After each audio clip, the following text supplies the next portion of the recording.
Bonjour mes frères et sœurs en Christ, bienvenue dans le cours biblique numéro 7. C'est une édition spéciale parce qu'aujourd'hui nous allons parler sur la question des chrétiens et la loi. Et c'est spécial parce que normalement nous décortiquons livre par livre, chapitre par chapitre, mais dernière fois, les cours numéro 6, nous sommes arrivés à Exode 20, ça c'est dire les 10 commandements, et nous avons déjà interprété les 10 commandements à partir de nouvelles alliances. Mais ça reste encore la question, est-ce que nous les chrétiens, on doit observer les 10 commandements et les autres lois de l'Ancien Testament? C'est ça qu'on va décortiquer aujourd'hui.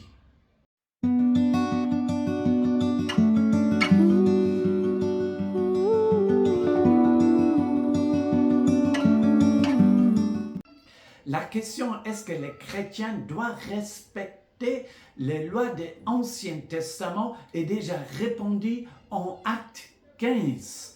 Pour cela, c'est très important, c'est un chapitre clé qu'on va lire maintenant. Je vous demande d'appuyer sur pause et vous lisez le chapitre 15 des Actes des Apôtres et on va se revoir tout de suite.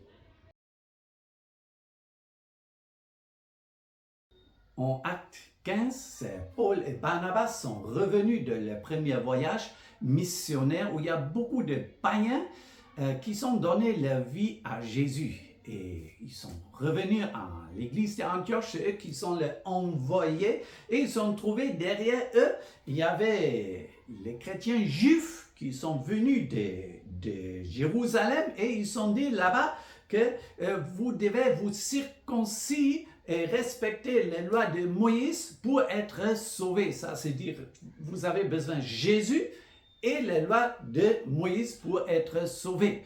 Et la parole de Dieu nous dit il y a une vive discussion. Et Paul et Barnabas, malgré l'autorité de Paul, ils ne sont pas les convaincre et ça donnait pas de solution. Ils devaient aller jusqu'à Jérusalem où ils sont se vus avec tous les apôtres et les anciens. Tout le corps du Christ, ils sont se réunis, c'est ce qu'on appelle le premier concile, où ils sont traités de la question de la loi. Et la solution, comme vous avez vu, on dit que la loi, non, vous ne devez pas respecter, sauf 3 choses qu'on vous les exige de respecter dans tout l'Ancien Testament, parce que ça se répète dans le Nouveau Testament. C'est premièrement de s'abstenir de toute idolâtrie, deuxièmement de abstenir de tous les péchés sexuels, ça veut dire les débauches, les rapports sexuels hors de mariage. Troisième chose, de ne pas manger la viande étouffée, ça c'est dire les animaux avec le sang. Clair, net, point. Tu vas me dire maintenant, qu'est-ce qu'on fait avec Matthieu 5, les versets 17 à 22, et c'est ça qu'on va lire ensemble. Ne croyez pas que je sois venu pour abolir la loi ou les prophètes. Je suis venu non pour abolir, mais pour accomplir. Car je vous le dis en vérité, tant que le ciel et la terre ne passeront point, il ne disparaîtra pas de la loi un seul iota ou un seul trait de lettre jusqu'à ce que tout soit arrivé. Celui donc qui supprimera l'un de ces plus petits commandements et qui enseignera aux hommes à faire de même sera appelé le plus petit dans le royaume des cieux. Mais celui qui les observera et qui enseignera à les observer, celui-là sera appelé grand dans le royaume des cieux. Car je vous le dis, si votre justice ne surpasse celle des scribes et des pharisiens, vous n'entrerez point dans le royaume des cieux. Et le problème de ce verset, on retient seulement une partie des versets 17, où Jésus dit « Ne croyez pas que je suis venu pour abolir la loi ou les prophètes, je suis venu pas pour abolir, mais pour accomplir. » Et dans nos têtes, cette phrase, ça reste, je ne suis pas venu pour abolir. Ça, c'est dire, la loi n'est pas abolir, ça, c'est dire, il est encore intact, il est encore valable. Et c'est dommage qu'on ne continue pas à lire, parce que dans le verset 20, il dit, si votre justice surpasse pas ceux des scribes et les pharisiens, vous rentrerez point dans le royaume de Dieu. Et les scribes, les pharisiens, ils ont respecté la loi à la lettre. Et Jésus dit ici, si votre justice ne les dépasse pas, vous ne rentrez pas dans le royaume de Dieu. Jésus n'est pas venu pour abolir, pour accomplir les lois de l'Ancien Testament, c'est accomplir.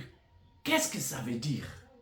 Regardons Luc 16, ça c'est les versets parallèles où il est écrit « La loi et les prophètes ont subsisté jusqu'à Jean. Depuis lors, le royaume de Dieu est annoncé. » Ça c'est dire la loi et les prophètes ont subsisté jusqu'à Jean. Jean Baptiste. Ça, c'est intéressant. La loi et les prophètes sont existés jusqu'à Jean Baptiste. Depuis lors, le royaume de Dieu est annoncé et chacun use de violence pour rentrer. Il est plus facile que le ciel et la terre passeront qu'il y a un seul trait de lettre de la loi vient de tomber. Il y a une transition entre Jean-Baptiste et la mort de Jésus-Christ. La nouvelle alliance rentre en action après la mort, la résurrection de Jésus. Et là, il a dit tout est accompli. Il y a une transition entre Jean-Baptiste, ça veut dire le ministère, les 3 ans et demi de Jésus, et là-bas, tu rentreras pas avec la foi, ou la loi, non, avec la force. Aujourd'hui, nous ne rentrons pas dans le royaume de Dieu avec la force parce que tu as besoin seulement de cette prière d'accepter Jésus-Christ. Regardons un autre verset, Romains 10, verset 4, Romains 10, verset 4, où il écrit « Car Christ est la fin de la loi pour la justification de ceux qui croient. » Jésus-Christ est la fin de la loi. Encore, c'est clair ici. Pour mieux comprendre la loi et les chrétiens, on va lire ensemble 1 Timothée 1, 6 à 11. Quelques-uns s'étant détournés de ces choses, se sont égarés dans de vains discours. Ils veulent être docteurs de la loi, et ils ne comprennent ni ce qu'ils disent, ni ce qu'ils affirment.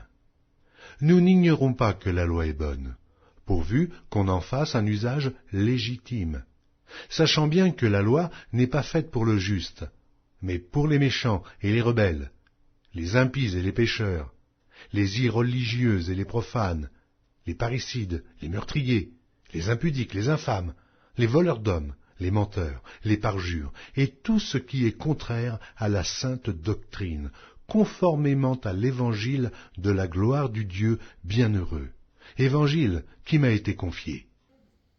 C'est très intéressant, surtout le verset 8. Nous n'ignorons pas que la loi est bonne. La loi est bonne, mais il faut faire un usage légitime. Légitime, c'est encore une façon de... un mot de la juridiction légitime. Ça, c'est dire, tu ne peux pas prendre la loi à n'importe où, n'importe quel moment. Et si on continue à lire, nous voyons que les chrétiens n'ont pas besoin de la loi. Pourquoi la loi? Jésus-Christ, le Saint-Esprit est dans nos cœurs pour cela. Ici, on dit qu'on n'a pas besoin de la loi. On doit comprendre en Romains 7, 14, il écrit « La loi est spirituelle ». Et ça change tout. Des compréhensions, comment nous voyons la loi. Qu'est-ce que Jésus a dit? Que ça, c'est accomplir. La loi est spirituelle. Je donne une explication. Il faut voir que ne pas voler. Cette loi est écrite où? En Exode 20. c'est pas étonnant, les tout premières fois qu'on dit que voler c'est interdit, c'est en Exode 20 et les 1000 ans avant, plusieurs milliers d'années avant. Ça c'est dire, la loi, voler, ça t'est permis?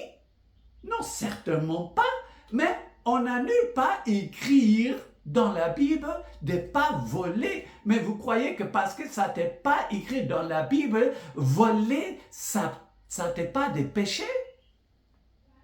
On peut continuer de ne pas tuer.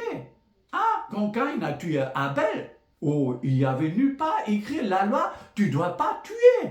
Pour cela, il pouvait tuer. Non! La loi est spirituelle, la loi existait même avant. Mais nous n'avons pas besoin de la loi, nous les chrétiens. Pourquoi? La loi n'est pas pour nous, c'est pour ceux qui ne connaissent pas Dieu. Exemple, regardez, on va sur une île. Nous, le membre de l'Église, seulement les chrétiens sont sur une île. Est-ce qu'on a besoin de la loi de ne pas voler? Certainement pas. Qui va voler? Ah, un moment, on commence. On a volé ma boîte. Hein? Et j'ai trouvé chez un frère, on va appeler Pierre. Et Pierre a volé la boîte de pasteur. Ah! Pierre dit, où c'est écrit de ne pas voler? Il dit, mais tout le monde sait qu'on ne doit pas voler. Il dit, ah, comme tu as dit, c'est nulle part écrire, on va écrire maintenant que tu ne dois pas voler. Cette loi de ne pas voler est pour qui? Qui a besoin de la loi de ne pas voler? Nous tous? Non, sauf celui qui a volé, Pierre. Pierre a besoin de la loi de ne pas voler. Nous tous, on ne vole pas. Pour cela, on a mis la loi de ne pas voler pour ceux qui veulent voler pour comprendre. Nous, par le Saint-Esprit, on va respecter la loi. Par exemple, de ne pas voler. Pour cela, les lois, ils sont spirituelles. Je vais donner un autre exemple de notre vie quotidienne. La loi de s'occuper de sa maman si elle est vieille. Est-ce que cette loi existe? Dans votre pays, peut-être, ça n'existe pas dans le code pénal ou dans la loi civile. Non, ce n'est pas écrit nulle part. Mais celui qui ne s'occupe pas de sa mère, tout le monde va l'accuser. Lui, ce n'est pas une bonne personne. Parce qu'il ne s'occupe pas bien de sa maman au moment où elle est devenue vieille. Parce que c'est une loi morale, c'est une loi spirituelle. Même si la loi n'est pas écrite, nous tous, on connaît, ça ne se fait pas.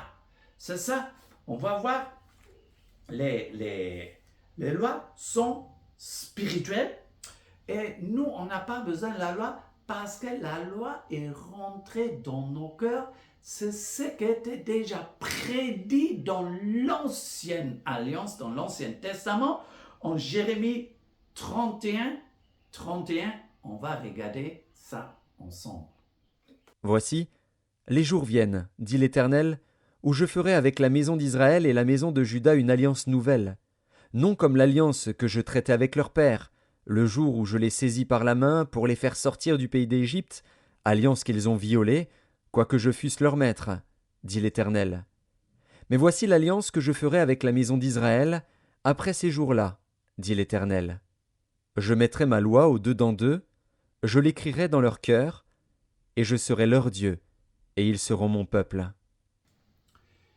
Ici, Dieu promet une nouvelle alliance. La différence, c'est cette fois-ci, la loi sera écrite dans nos cœurs, et pas sur des papiers ou sur un tableau ou sur des tableaux, des pierres. Non, c'est écrit dans nos cœurs, dans la chair, vraiment. Et pour cela, son Saint-Esprit vient en nous et on va respecter ses commandements. On va lire Tite 2, versets 11 et 12 encore sur ça. car la grâce de Dieu, source de salut pour tous les hommes, était manifestée. Elle nous enseigne à renoncer à l'impiété et aux convoitises mondaines et à vivre dans les siècles présents selon la sagesse, la justice et la piété. Ça veut dire la grâce de Dieu, le Saint-Esprit est venu en nous. Le Saint-Esprit, il nous enseigne, c'est un pédagogue. Il nous dit, si tu veux pécher, le Saint-Esprit dit, fais pas ça. Mais c'est un pédagogue. Il te dit, fais pas ça, mais tu as le choix de le faire quand même. Il n'est pas comme un policier qui frappe et il y a sanction directement. C'est un pédagogue. Il dit, pardon, si tu fais pas ça, c'est pas bon pour toi. Il y a des conséquences négatives dans ta vie. Laisse ça.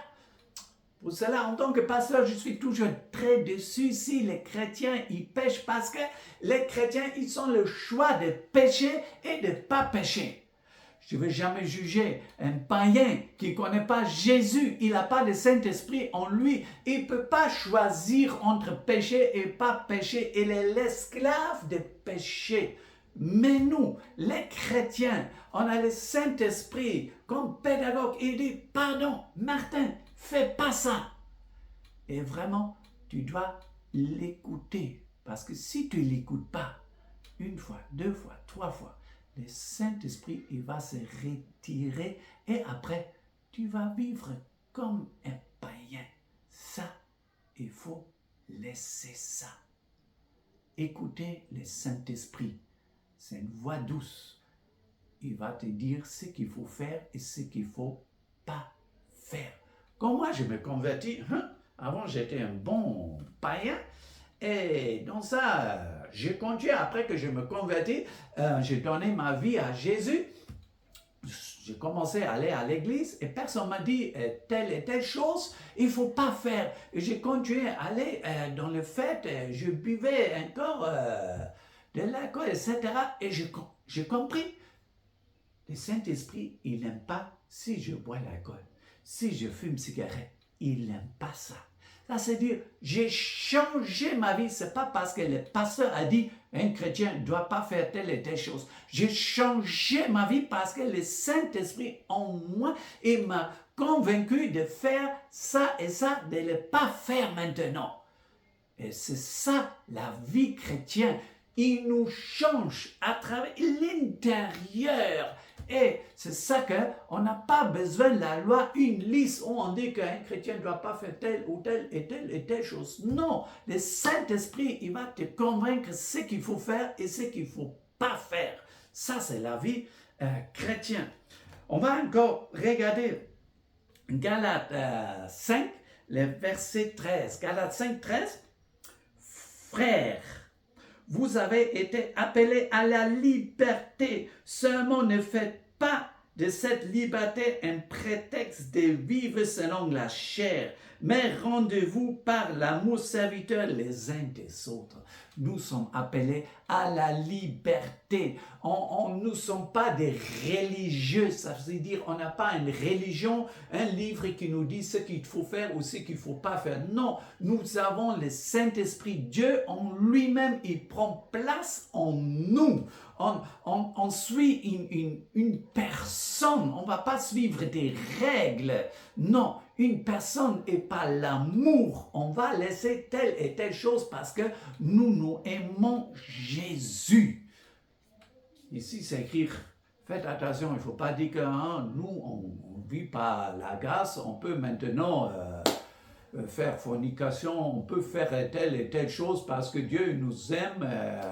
Oui, il t'aime, mais ça ne veut pas dire que tu peux faire ce que tu veux. Le péché restera encore péché même si tu es chrétien. Et on va voir encore un dernier texte sur ça.